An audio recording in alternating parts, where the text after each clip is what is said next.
ప్రధానంగా ఇక్కడి శేషాచలం అటవీ ప్రాంతంలో పెరిగే ఎర్రచందనానికి అంతర్జాతీయ మార్కెట్లో మంచి డిమాండ్ ఉంది. అయితే ఈ ఎర్రచందనానికి ఎందుకంత డిమాండ్? ప్రాణాలకు తెగించి మరీ స్మగ్లర్లు దీన్ని ఎందుకు రవాణా చేస్తుంటారు?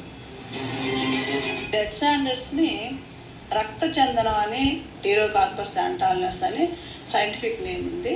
ఇది ఫ్యాబేసి గ్రూప్కు చెందింది. ఈ రక్త చందనం అని తెలుగులో ఎందుకు అంటారంటే, ముఖ్యంగా దీని వుడ్ మనం అలా తీసుకున్నప్పుడు ఎర్రగా ఉంటుంది అన్నమాట. సో దాన్ని ఎర్ర చందనం అని కూడా అంటారు. దీన్నే ఎర్ర బంగారం అని కూడా అంటారు. ఎర్ర బంగారం అంటే, ఇప్పుడు బంగారం అంటే చాలా వాల్యుబుల్, ఎర్ర బంగారం అంటే ఇది ఇంకా బంగారం కన్నా చాలా వాల్యుబుల్. అది ఎక్కడ ఉంటుందంటే ఏ ఖండంలోనూ ఇది లేదండి. ఒక ఇండియాలోనే స్పెసిఫిక్గా మన ఆంధ్రప్రదేశ్లో నల్లమల్ల అడవుల్లోనే మళ్ళీ శేషాచలం అడవుల్లో మాత్రమే ఎక్కువ ఉంటుంది. అంటే ఒక ట్రయాంగిల్లో ఉంటుంది అన్నమాట.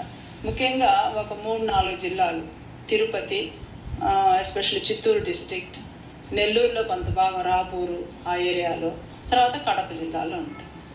ఈ 3 జిల్లాల్లో కూడా మనం పోల్చుకుంటే చిత్తూరు జిల్లాలో చాలా క్వాలిటీ గల వుడ్ ఉంటుంది.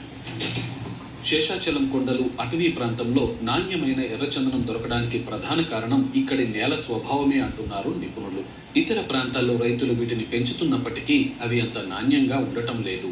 ఎర్రచందనం దుంగల్ని నాణ్యతను బట్టి A grade, B grade, C గ్రేడ్లుగా విభజిస్తారని ప్రొఫెసర్ సావిత్రమ్మ బీబీసీతో చెప్పారు.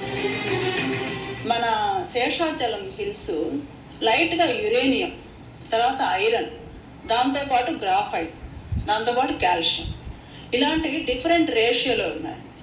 సో ఈ కాంబినేషన్ ఈ మొక్కకి చాలా చాలా అనుకూలమైందన్నమాట. కాబట్టి ఈ శేషాచలం హిల్లోని ఈ రేషియో ఉంది కాబట్టి ఈ మొక్కలు అక్కడ మాత్రం బాగా పెరుగుతున్నాయి. అలాగని ఫార్మర్స్ కూడా పెంచుతున్నారు. ఇక్కడి ఎర్రచందనానికి China, Japan, Russia, Singapore, Malaysia దేశాల్లో విపరీతమైన డిమాండ్ ఉంది. శేషాచలం అటవీ ప్రాంతం నుంచి దేశంలోని ప్రధాన నౌకా రవాణా కేంద్రాల ద్వారా విదేశాలకు ఎర్రచందనాన్ని స్మగ్లర్లు అక్రమ రవాణా చేస్తున్నారని అటవీ శాఖ.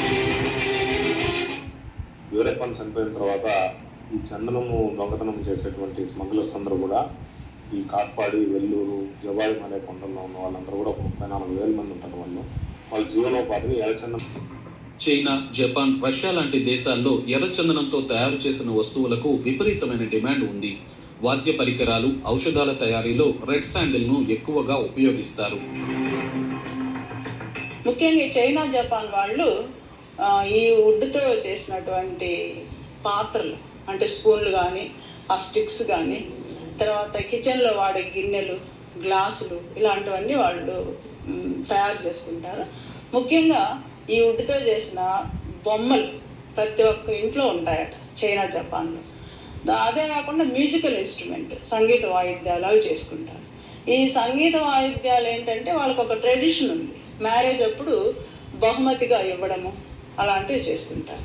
రష్యా వాళ్ళు కూడా ఈ వుడ్ను కొంటున్నారు, స్మగుల్ చేస్తున్నారు అని. మరి ఎందుకు వీళ్ళు ఇలా చేస్తున్నారంటే అది మెడిసినల్ ఇంపార్టెన్స్ ఉంది, ఔషధ గుణాలు ఉన్నాయి. ఔషధంగా ముఖ్యంగా ఈ వయాగ్రాలో వాడటము, తర్వాత కాస్మెటిక్స్, మంచి ఫేస్ క్రీమ్స్ అలా చేయడము, దాంతోపాటు దీనికి ఈ అల్సర్ తగ్గిస్తుంది, ఔషధ గుణాలు ఉన్నాయి. ఔషధంగా ముఖ్యంగా తర్వాత కాస్మెటిక్స్, మంచి ఫేస్ క్రీమ్స్ అలా చేయడము, దాంతోపాటు దీనికి ఈ అల్సర్ తగ్గించే గుణం ఉంది.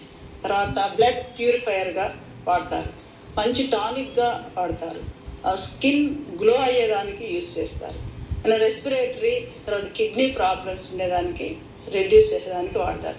సో ఆల్మోస్ట్ ఆల్ మంచి ఔషధ గుణాలు ఉన్నాయి. ఒకటి, విదేశాలకు తరలిపోకుండా ఎర్రచందనం అక్రమ రవాణాకు అడ్డుకట్ట వేయటానికి రాష్ట్ర ప్రభుత్వం యాంటీ స్మగ్లింగ్ టాస్క్ ఫోర్స్ అనేటువంటి దాన్ని ఏర్పాటు చేయడం జరిగింది. దీనికి ఒక డిఐజీ గారు, ఎస్పీ, తర్వాత కొంతమంది స్టాఫ్ని ఇక్కడ నియమించడం అనేటువంటి జరిగింది. ఈ దీంట్లో దేశంలో పండించడానికి చైనా ప్రయత్నించినప్పటికీ అది సాధ్యపడలేదని ప్రొఫెసర్ సావిత్రమ్మ తెలిపారు.